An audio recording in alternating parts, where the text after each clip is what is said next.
तो कुम्हारी मंदिर में पूजा अर्चना करने के बाद जब मीडिया के साथियों से वो मुखातिब हुए तो उन्होंने तमाम बातें कहीं। खास करके उन्होंने ये भी कहते हुए चुटकी ली कि पहले ये भी कहा जा रहा था कि रमन सिंह कोई चेहरे नहीं है, लेकिन सब कुछ करना धरना जो भी है बीजेपी में वो रमन सिंह ही कर रहे हैं। साथ ही उन्होंने कहा कि रमन सिंह के पीछे एक अमन है और अमन के पीछे अड़ानी है। खासकर अड़ानी की निगाहें छत्तीसगढ़ की खदानों पर है। और चलिए, जब इस तरह का बयान भूपेश बघेल की तरफ से आया तो हमारे सहयोगी ने जाकर रमन सिंह से भी बातचीत की है। उन्होंने क्या कुछ कहा उनका भी सुन लीजिए। भाजपा प्रत्याशी है डॉक्टर रमन सिंह जी, वो है। डॉक्टर साहब, आपको सबसे पहले बंसल न्यूज़ पर बहुत बहुत धन्यवाद। डॉक्टर साहब, कांग्रेस ने जो है अपने प्रत्याशी घोषित कर दिए, इस बार फिर आपको भारी प्रत्याशी मिला है। चलिए, कोई बात नहीं, फैसला राजनांदगांव की जनता को करना है। प्रत्याशी कोई भी हो, मुकाबला हमेशा कांग्रेस से रहता है और भारतीय जनता पार्टी कार्यकर्ता, एक एक कार्यकर्ता तैयार है और अच्छे प्रचंड बहुमत से हम जीतेंगे। राजनांदगांव में कितनी सीट उम्मीद करते कांग्रेस ने पूरे प्रत्याशी डिक्लेयर कर? राजनांदगांव में बहुत बेहतर पोजीशन है और हम राजनांदगांव में इस बार शानदार जीत हासिल करेंगे। अधिकांश सीटों में भारतीय जनता पार्टी आगे।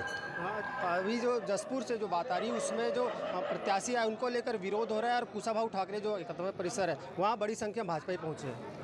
ये चलेगा 2-3 दिन, उसके बाद शांत हो जाएगा। जी, कह सकते हैं कि कहीं ना कहीं जिस प्रकार से डॉक्टर साहब जो रमन सिंह है वो आश्वस्त है कि जो टिकट दी गई है उसमें कोई दिक्कत नहीं है और आने वाले समय में यहाँ से प्रचंड बहुमत से भाजपा जीतेगी। कैमरामैन नीलकंठ के साथ प्रमोद सेंडे, बंसल न्यूज़, राजनांदगांव।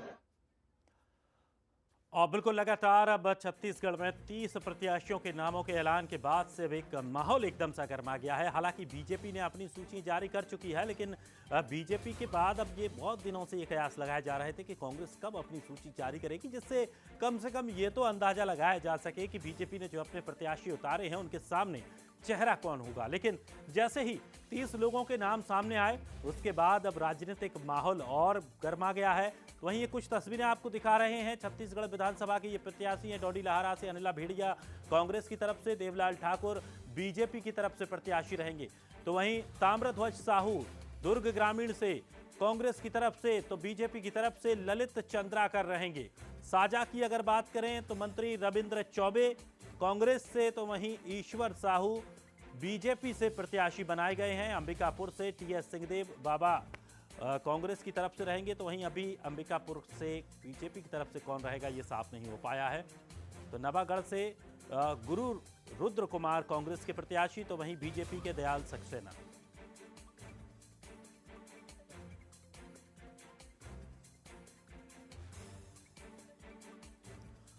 और चलिए सीधे हम चलते हैं राजनांदगांव, जहां हमारे सहयोगी प्रमोद शेंडे हमारे साथ जुड़ गए हैं। प्रमोद, राजनांदगांव में इस बार टक्कर का माहौल देखने को मिलेगा और खास करके दोनों ही दल पूरा जोर शोर वहां पर लगाने वाले हैं, पूरा दमखम वहां पर लगाने वाले हैं।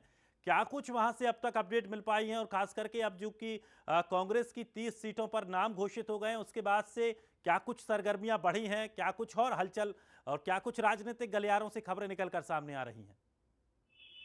जी धीरेश जी, बता दूं कि जैसे ही आज नवरात्रि की सुबह पहला दिन था और भाजपा कांग्रेस की जो है पहली लिस्ट आई और उस पहली लिस्ट पे पूरे जो अविभाजित जो राजनांदगांव, जिसमें खैरागढ़, मोहला, मानपुर अभी अलग जिला हो गया है, उसके साथ साथ राजनांदगांव की जो 4 विधानसभा सीट है उसको लेकर कहीं ना कहीं लोगों में बहुत उत्सुकता थी।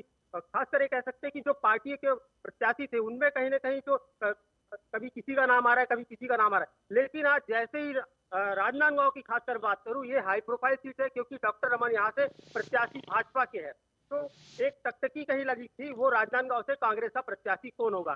तो कांग्रेस ने कह सकते कि जितने दावेदार थे राजनांदगांव के, उनको टिकट ना देकर एक ऐसे प्रत्याशी को दिया जो खनिज निगम के अध्यक्ष है छत्तीसगढ़ राज्य के, गिरीश देवांगन। तो ये कह सकते कि कांग्रेस जो है इस मुकाबले को दिलचस्प बनाना चाहती थी और कहीं ना कहीं कह सकते कि जिस प्रकार से कांग्रेस में जो आवेदन आए थे, लगभग 55 से 56 के बीच आवेदन आए थे, तो इसमें एक था कि टिकट किस चेहरे को दी जाए ताकि ये हो सके, एक मैसेज जा सके कि सारे जो उम्मीदवार जो दावेदार थे वो एक हो और गिरीश देवांगन के लिए, कांग्रेस के लिए काम करे। ये एक बड़ा कह सकते कि राजनांदगांव जिले के बड़ा एक फैक्टर था। दूसरी हम बात करें कि जो अलग अलग जिले की, तो यहाँ पर राजनांदगांव जो विधानसभा है उसमें 2 जो सीटिंग एमएलए थे, भुवनेश्वर साहू जो है, भुवनेश्वर बघेल डोंगरगढ़, उनकी टिकट काटकर वहां पर हर्षिता बघेल जो कि जिला पंचायत सदस्य, उसको टिकट दी है।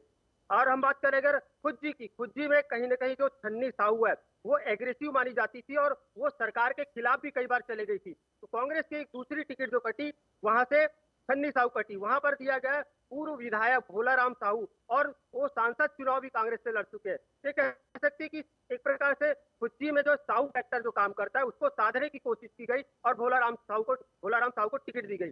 बात करें डोंगर गांव की, तो यहाँ डोंगर गांव में एक बार फिर दलेश्वर साहू जो है 2 बार के पूर्व अभी विधायक है वो, और तीसरी बार कांग्रेस ने उन पर भरोसा किया है। और वहीं भाजपा से जो है पूर्व जिला बिल्कुल पंचायत बिल्कुल प्रमोद, अध्यक्ष और जिस तरह से जो बदलाव किए गए हैं वो वाकई चौंकाने वाले रहे, और यही वजह है कि इतने दिनों तक कांग्रेस वहां पर मंथन करती रही।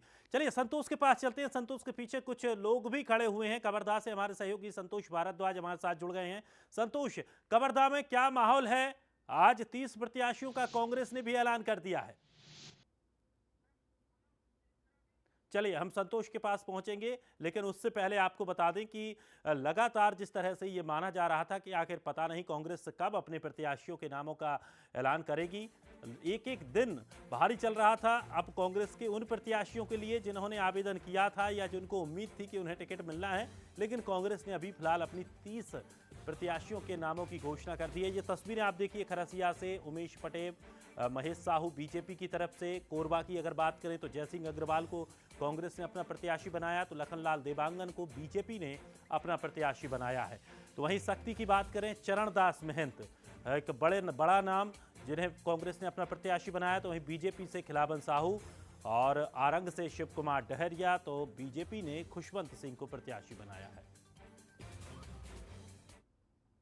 अत्यंत आभारी हूँ कांग्रेस पार्टी का, हाईकमांड का, आदरणीय मल्लिकार्जुन खड़गे जी का, श्रद्धेय सोनिया जी का, आदरणीय राहुल जी का, सभी वरिष्ठ जनों का।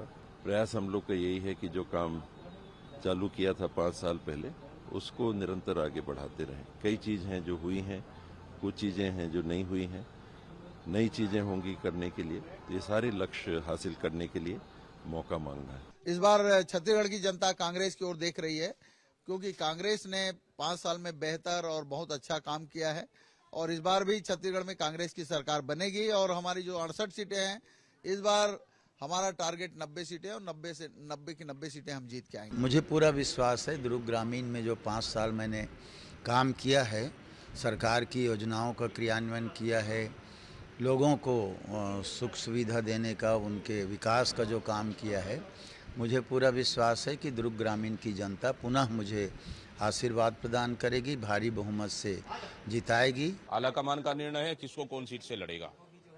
मुझे भी हाईकमान ने आदेश किया है चुनाव लड़ने के लिए। चुनाव चित्रकूट से ऐतिहासिक रिकॉर्ड मतों के साथ जीतकर रहेंगे, और पूरे बाकी सीटों में भी प्रचार करेंगे। कहीं हमारे चुनाव लड़ने से प्रभाव नहीं होगा, बल्कि बस्तर में इसका फायदा भी होगा।